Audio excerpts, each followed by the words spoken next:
Any physical skill is better taught this way, with a physical input. It's a physical skill. You need the physical inputs. You know, if you want to if you want to learn about mathematics, maybe some book learning, or even there though, we use lots of manipulatives to show kids, you know, what the symbols mean. But any skill, like learning to hit a baseball with a baseball bat, you'll see a coach, you know, put his arms around the student a little bit and show them, you know, keep your arm low here, touch this, do that. As long as you're touching the person and giving them the input that's physical input, then it becomes physical learning. And of course the mind, the brain, is the master of all. So it's not your muscles that are learning this, it's your brain that's learning this, but your brain's telling your muscles what to do. And so we train that brain to do the right thing every time. The muscles start following suit, and there you go. Another perfect landing. Yeah, I got to get back on the full power. Oh yeah, okay. I thought that didn't seem like a full power takeoff, no, but it wasn't. Okay, now we're off power. No, too high. Now there really isn't any too high or too fast. There's only too late. And here we see all that blue, so we just get rid of it. See, get right down here. We can't hit anything as long as we stay in the blue. Now we're out of the blue, and now we're slowing down. Okay, right on up. So when people, all the way in throttle? Yeah. When people say, well, gee, I'm too high to land, or I'm too fast to land, I can, no, neither one of those is even possible. Let's look at a case, for instance, where we go up a ways. Okay, now off power. Now you'd say that airplane's pretty high. If we turn in and want to land on this runway right here, so we're, without any turns at all. Okay, so here we go. And look. See, we made no turns, did we? No, we didn't. And we're going to come right in on this runway. And we'll be at landing speed when we get here. Okay, there we are. Okay, up on power. Now, that was kind of scary to go on your back, backwards, you know, but we didn't want to make any turns, so you can see that it was possible to do it.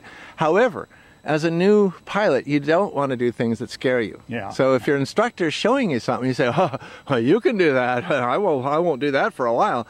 And I would agree. I would say, yes, you won't do that for a while. You'll make sure that it's within your skill set to do that. But meanwhile, you did feel it done. You did feel it. You did see it, and you felt it the whole way in. And so, you know, you have that benchmark. And after you get enough practice, then you'll be able to do stuff like that. It all comes with practice. But the practice has to be the type of practice that doesn't break the plane. Yeah. Any practicing that breaks the plane immediately stops the practicing. For sure. Unless you got another airplane. Yeah.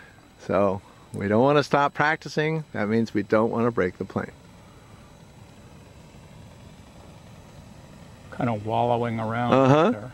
This plane is so light, though, even when it wallows, it's like a fairy dancing out there or something. It's just the most beautiful, light, floaty airplane. Okay, now it kind of went down and then came up again. So when we're landing, we want to come down, not go up, okay? Right on up.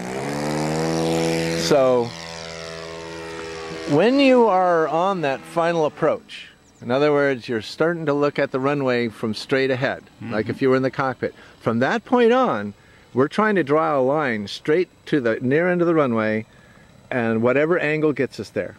Okay. No up, all down. So here we go. Down, down, down. We're past the berm, and here we are low. Now we'll hold it off. Hold it off, don't go up. But okay, good. Up on power. Had a click or two of throttle on it, I guess. Because I heard it just go to low throttle right as we got over the runway. But either way, we still got it here. Okay, now off power. Good. There, that's a nice low idle now. Boy, perfect conditions out here now. Yeah, it's gorgeous. Yeah, there's no wind at all. No wind, no rain, just perfect. When you drove over from Madeira this morning, you were probably thinking, oh my gosh, I'm going to get washed out and have 6 hours of driving for nothing, huh? Yeah, they're calling for possibly some rain tonight, you know, but not starting until late this afternoon this far south. Yeah. I think up in San Francisco it might be raining right now. And they said really windy too. But we've got no wind. We're on the side of the... See how we're over the tree there? And we're right verging on crossing it, but it's pretty far back, really. Okay, now keep it left there to keep it straight down the runway. Good, right on up. Now, let's land the other way. Off power there. Off power. Off power. Good. And now that there's no wind, we can do landings from both directions. And see, there's that notch between the trees. We want to stay right in between those trees there. See, always in the blue. Always in the blue. Now we're over the runway, so the blue sky rule is out. It's moot. It doesn't matter anymore. So there we are, up on power.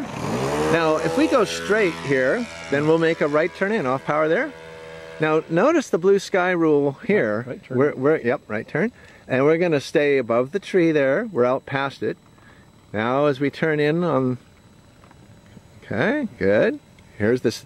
Right here, it doesn't matter if we made a right turn in or a left turn in. We're still coming in straight to the runway, right? For the student. Okay, there you let it drop through a little bit. I let you drop it. That might have taken those wheels out again, you know, if we had the other screws in it, the plastic ones. So I think you'll be fine with metal screws in this, because we're not going to dump it in so hard it's going to tear them out anyway. And it's a good sort of a data point too on how thick those screws should be. If you used 4 1/4-inch screws, that would be overkill. You would probably, they would probably tear out before the landing gear did, you know. So, but I think maybe number 10s. If you've got 6s in there, at least 8s, probably 10s, and then they'll do their job. They'll shear only when it's really bad. Yeah. But since you've got the 6s in there, I'd just go ahead and leave them and just use metal screws, and realize that you're going to make good landings. You're not going to need to have a breakaway landing gear. Very nice, coming on in. A little left here to keep it straight down the runway. Okay, good. See that pink fuel along the side of the engine? So yeah, we're not hurting this engine at all.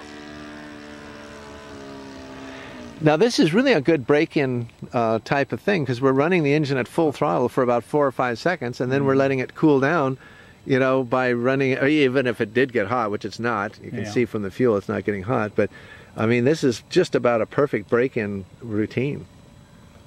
4 or 5 seconds on, then glide, or then off for 10 or 12 seconds, 15 seconds, and then back up again. There it is, right on up.